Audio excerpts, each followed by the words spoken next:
Are you ready for some smart, plain talk on politics, Israel, and the law? It's the Andrew Parker Show. Let's roll.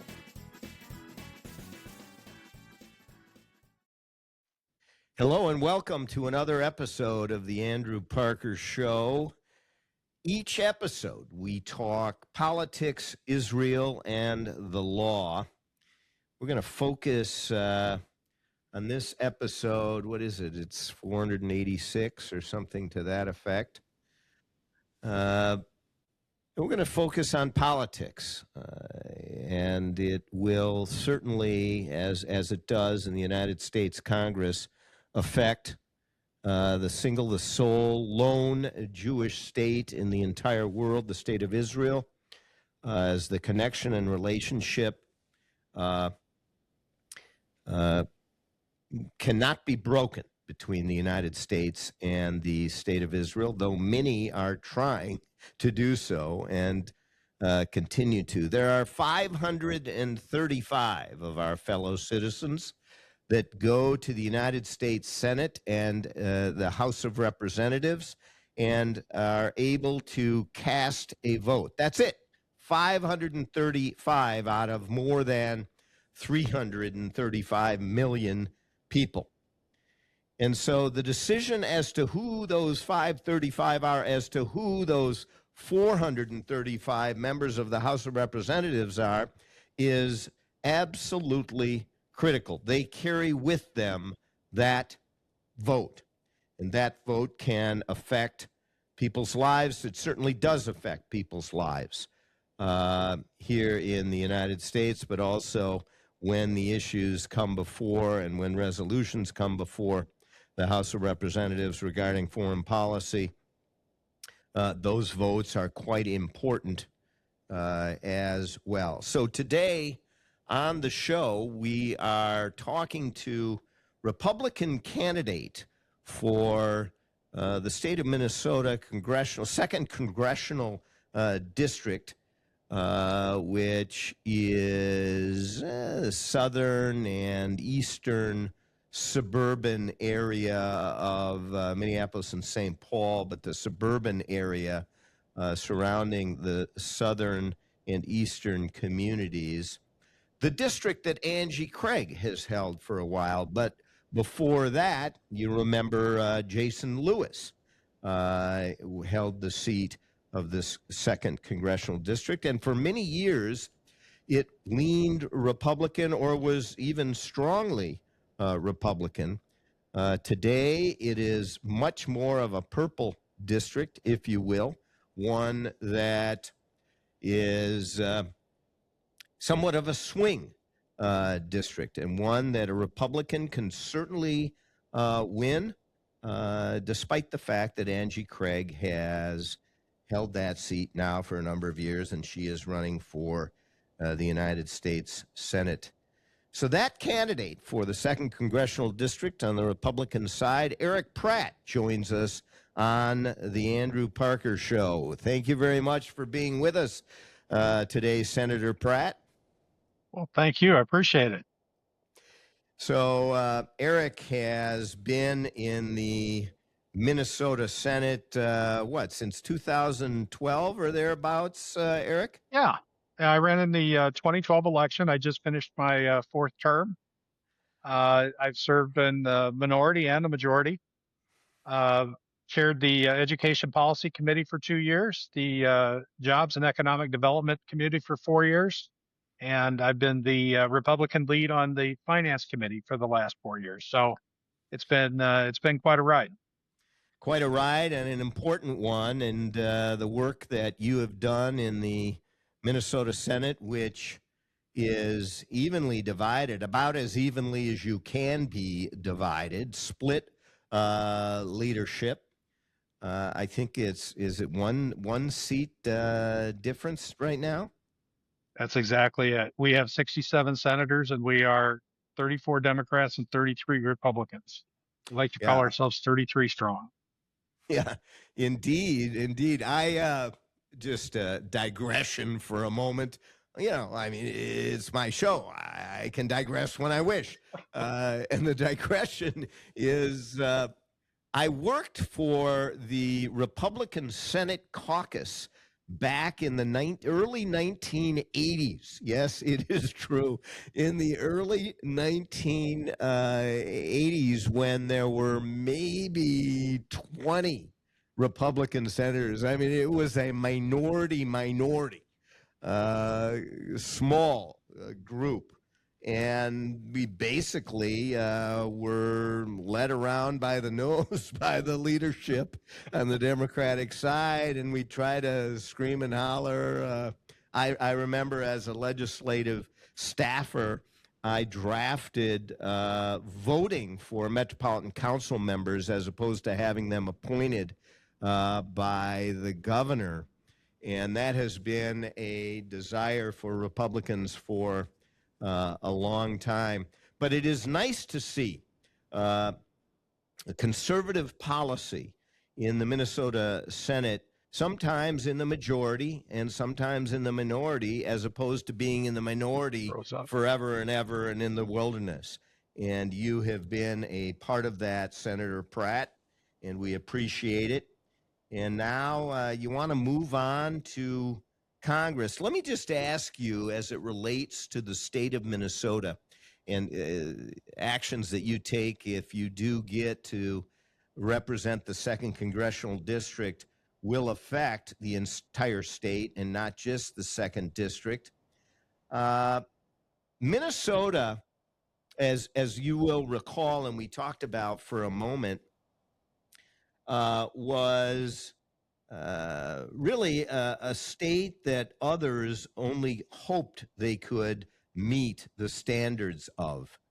And you remember when Wendy Anderson held up the Muskie on the cover of Time magazine. I've referred to it a number of times on my show as it was the #1 state in the union, this isn't working now, as considered, I think, by U.S. News and World Report back then when they did those analyses. And now take a look at Minnesota with the fraud, public safety issues, crime, taxes, the summer of 2020 with $1 billion of property being destroyed and very little, if any, judicial process resulting from it, no enforcement resulting from it, no deterrence, no consequences. How do you compare Minnesota now versus Minnesota then, Eric Pratt? Boy, it is a completely different state from when I was growing up here. Um, I mean, we've had tremendous growth. Prior Lake was only about 5 or 6,000 people when I was growing up. We're now a town of 30,000.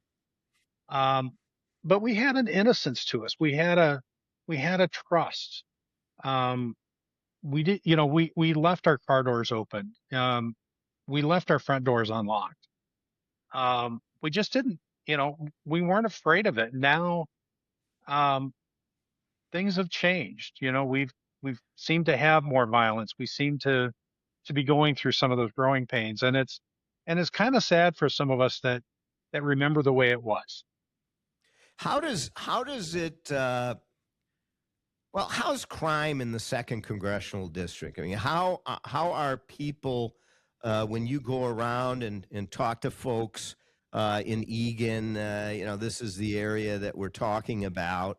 Um, does it cover Woodbury as well? I think it may.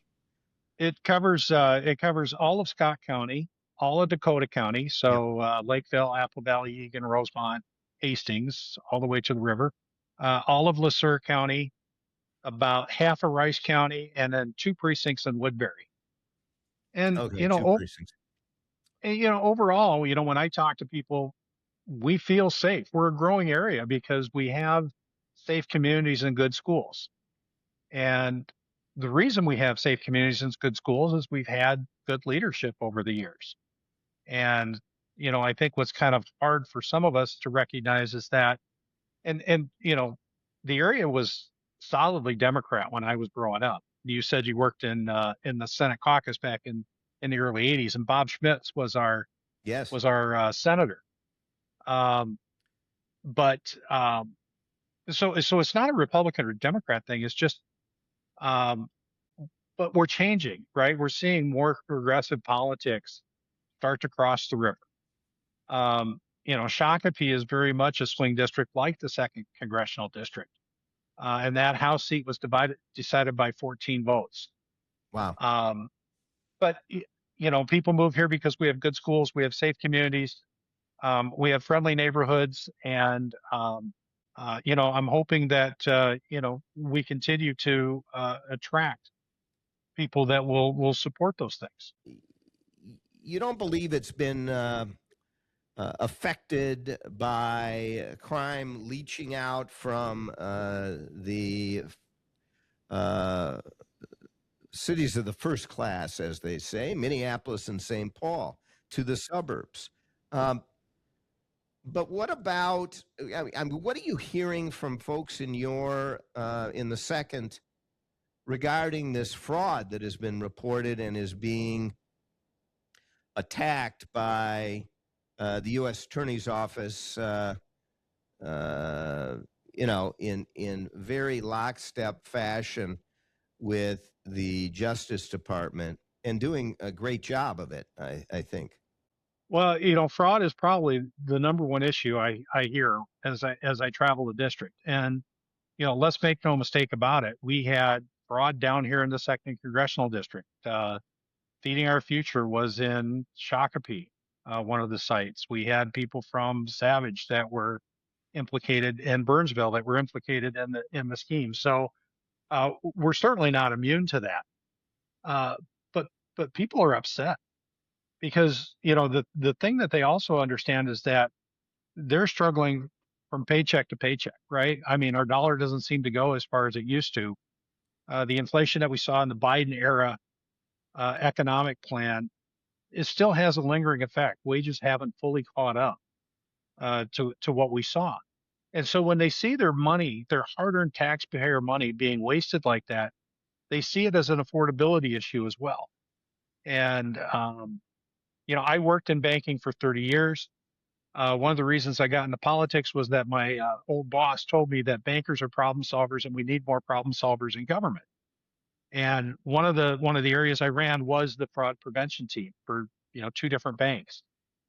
So I know fraud, and I know that it's always hard to catch. And when you catch it, it's kind of like the tip of the iceberg. You're only catching that small part, and there's a whole bunch that's going on undetected underneath, and you're very ever rarely able to recover the funds. So the best way to prevent fraud is to stop it up front. I want to say thank you to the U.S. Attorney's Office for bringing this to light. These are things that we suspected but had a hard time proving for many, many years. And what the U.S. Attorney's Office and the Department of Justice have done is has given us the ammunition that we need to go after it and go after it hard, without being demagogued, without being called racist, without being called um, uh, insensitive to poor people. We're just really trying to protect the taxpayer dollar and make sure that the money we're setting aside to help the most needy Minnesotans is actually helping the most needy Minnesotans. Yeah, and I can tell you, knowing the U.S. Attorney as I do, he will not stop one day, 1 minute of one day, getting to the bottom of this fraud. Yes, taking that top layer, but drilling down on it. And the indictments have now begun, and they are going to continue. I have full confidence in that. And you bring up the waste, which people who are trying to make ends meet have such a problem with. But this is something even beyond that. Fraud is much more than waste. It is people paying in their taxes, following the law, being a part of the common good, and seeing that money go in somebody else's pocket who has no right to it whatsoever, basically coming into their bank account and taking the money out for themselves. And that sort of fraud, any sort of fraud, but certainly that is an enormous problem. I want to turn your attention to open borders and what the second congressional district feels about immigration policy and open borders, and how you might speak to those issues if you are elected to represent the second. And now, a word from our sponsors. Are you a business owner? Are you losing sleep because you feel your partner isn't carrying their weight, or because you no longer share the same vision or values? Are you no longer comfortable going into your own office? Are you walking on eggshells in the company you built? This is Chris Daniels, founding partner of Parker Daniels Keyboard LLC, a premier litigation law firm headquartered in downtown Minneapolis. For more than 30 years, I've specialized in business litigation and have helped hundreds of business owners resolve troubling business disputes. As a former certified public accountant, I get to the heart of the dispute, including financial issues. Business divorce can be messy, time-consuming, and costly, but doing nothing can cost you a lot more. Not just money, but emotionally, physically, and in your personal life. If you and your business partner no longer see eye to eye, and you're eager to take a proactive approach and make a change, please call me at 612-355-4100 and schedule a consultation. Or visit our website at www.parkerdk.com. Well, we had a real problem with open borders during the Biden administration. I mean, there's just no question about it. And, I appreciate that President Trump and this administration have made that a priority. And basically, we've shut down illegal immigration. Now's the time for us to start looking at immigration reform. We spent decades not enforcing our immigration laws, and now we need to take a look at what does reasonable immigration look like. The president's talked about bringing in the best of the best. We've got kids coming in to our colleges.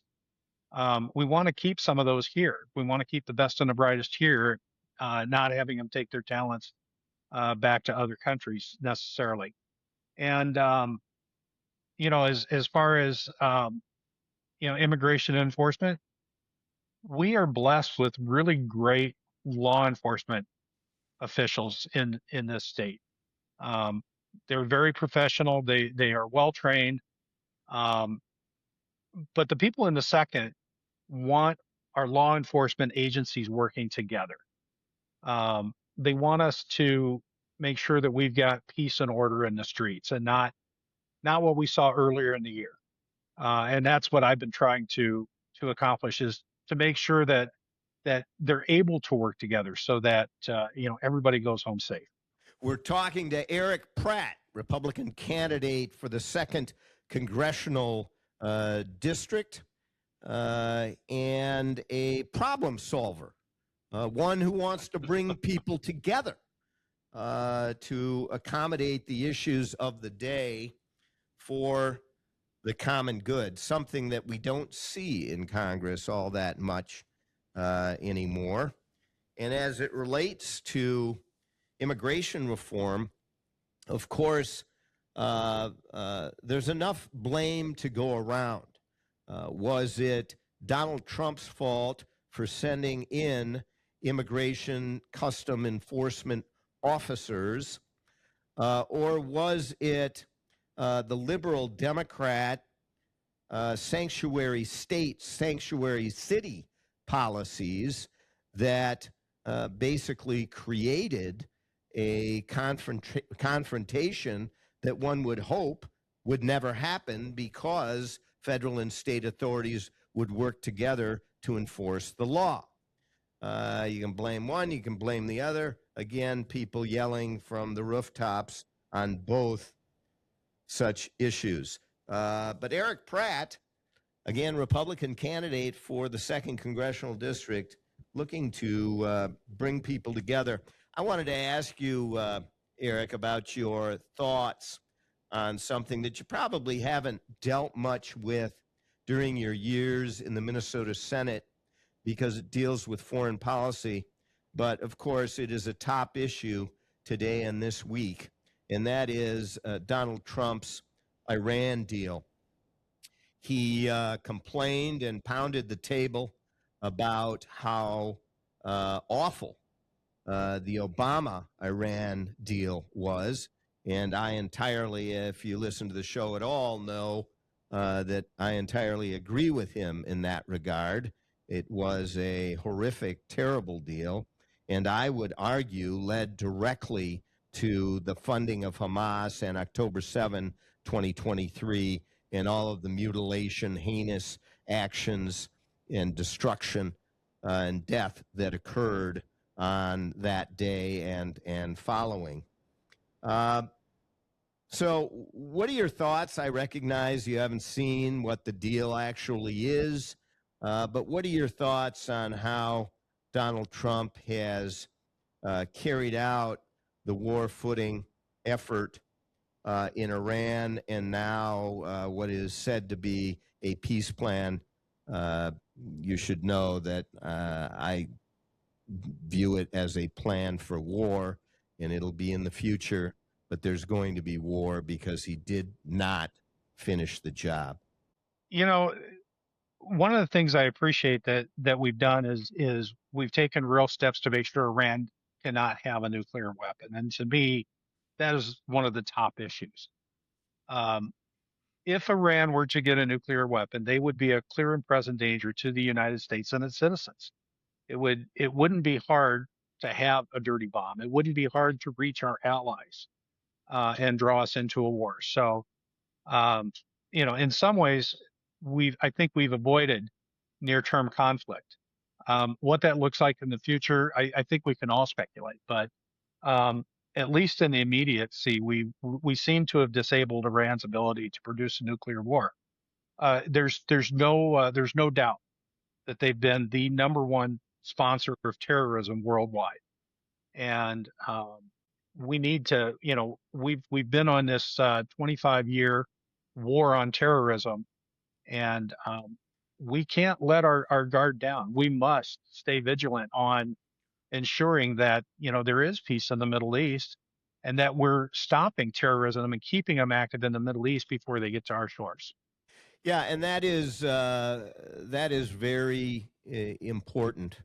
Um, with Hamas on Israel's border, with Hezbollah on another of Israel's border.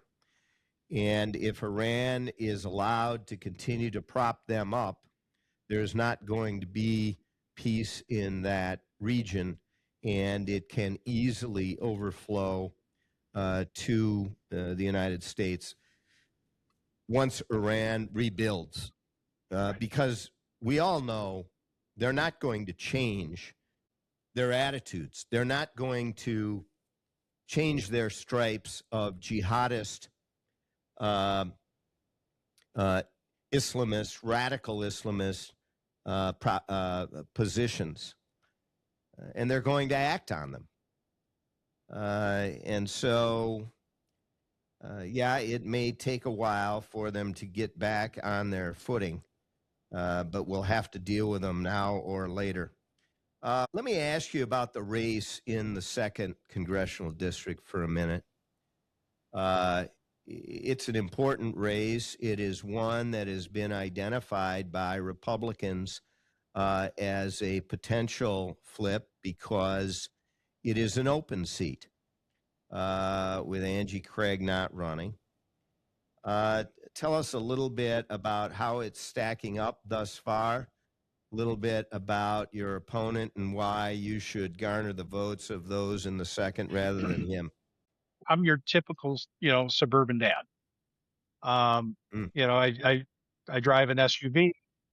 I, coach kids sports. I, do all that. And what people in the 2nd want is stability over chaos. They don't want the chaos of high inflation. They don't want the chaos of war. They don't want the chaos of of political infighting. They want us to figure things out.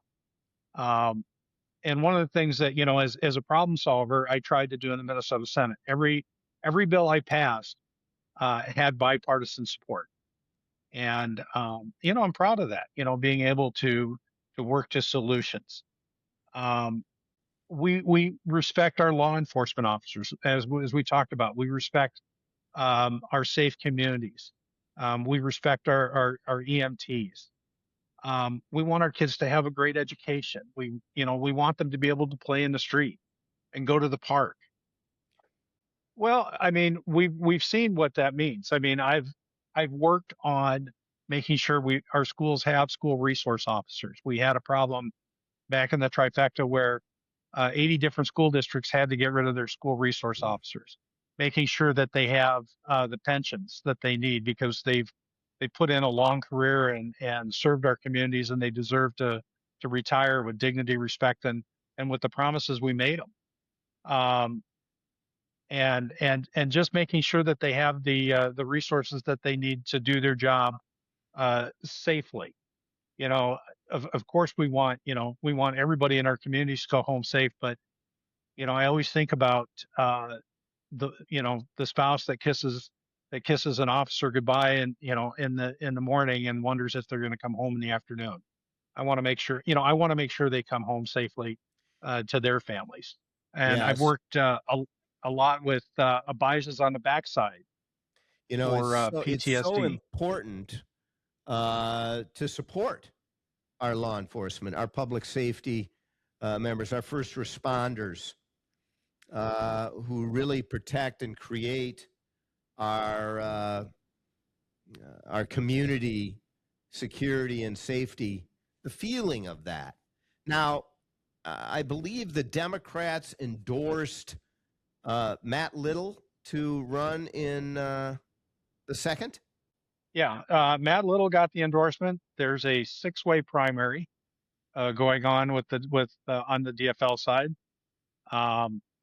Another sitting senator, a sitting rep, and then 3 others that I got to admit I don't know that well.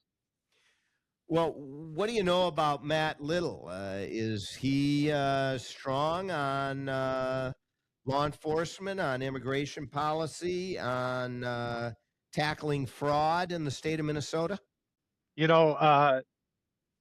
I can't speak specifically to what Matt thinks. I played football for Bill McCartney, and he always told us that you focus on your game plan. But what I can say is that the Democrats have led us through defunding the police. The Democrats have led us through denying that fraud exists. The Democrats have Well, it was been under pushing their authority. I mean, when it happened, right Right. under their nose, it happened. I mean, we've had debates in the Minnesota Senate where I've had Democrats deny that we've got $9 billion of fraud. I mean, it's incredible that given all the evidence we have, that they can say it's not as bad as the U.S. attorney says. I mean, we found Governor Walz's own agency falsifying documents that they were providing to the legislature. And the OLA had suspected it for years and finally got the evidence to prove it. So, The OLA is the Office of Legislative Auditor Office, and they look into that, and they suspected it for years. The U.S. attorney has now uncovered it, and starting with indictments. And all of this happened with Democratic rule, particularly in the governor's office and the attorney general's office. I mean, there's no doubt, and some of the evidence of that's come forward is shocking, and I'll be interested to see how the U.S. attorney and the Department of Justice follow through on that. Well, Eric Pratt, I can tell you the Andrew Parker Show wishes you the best in your efforts to become the next representative for the 2nd Congressional District here in Minnesota, one of 8 members sent to the House of Representatives representing Minnesotans. And, we fully back you. Well, thank you. And we fully support you, and we hope that others will as well. What is your website, Eric? So the website is ericprattmn.com. There you have it on screen. That's also the Facebook page, the the X page and the Instagram page. So we've done a great job of branding. And just to let your Yeah, beautiful. And winning big games. It's all about getting out there. Listen, ericprattmn.com, Eric Pratt, 2 T's, mn.com. Go there, donate, support the campaign, but most importantly, get out to vote. Vote Pratt. Get out to vote. This has been the Andrew Parker Show. And Eric, thanks so much for joining us. Go to theandrewparkershow.com. Join us. Like, subscribe, give us your email. You get immediate. Text us, 952-522-2818. The Andrew Parker Show. We're going to have more great guests like congressional candidate Eric Pratt on in the coming weeks. So stay tuned for sure. I'm going to have a few words about the Iran deal once the language comes out, and they may well be a minority view. No matter, I'm going to give you the honest scoop. Until then, and until next time on our next episode, be kind to your neighbor. For more Smart Plain Talk, go to theandrewparkershow.com. Learn about all of your listening and viewing options. And remember, all the great things are simple, and many can be expressed in a single word: freedom, justice, honor, duty, mercy, hope.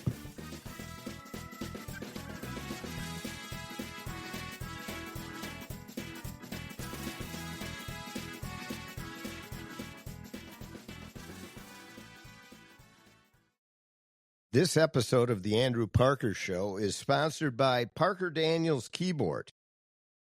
Mark Twain once quipped, "A lie can travel halfway around the world while the truth is still putting on its shoes. When you are lied about and it spreads, the resulting mayhem and destruction can be, and often is, disastrous." Hi, this is Andrew Parker, co-founder of the Parker Daniels Keyboard Law Firm. I recently handled a high-profile defamation lawsuit on behalf of a luxury home real estate agent whose business was decimated by falsehoods spread about him. After nearly 2 years of litigation and 2 weeks of trial, the jury came back with a verdict of more than $2 million for our client. Parker Daniels Keyboard. We litigate cases, we try cases, and we win cases. With a record of excellence in achieving extraordinary results, Parker Daniels Keyboard lawyers have consistently won huge verdicts for its clients in the areas of defamation, civil rights violations, regulatory battles, and intellectual property theft. For wise counsel and winning results, contact us at Parker Daniels Keyboard, premier law firm in downtown Minneapolis.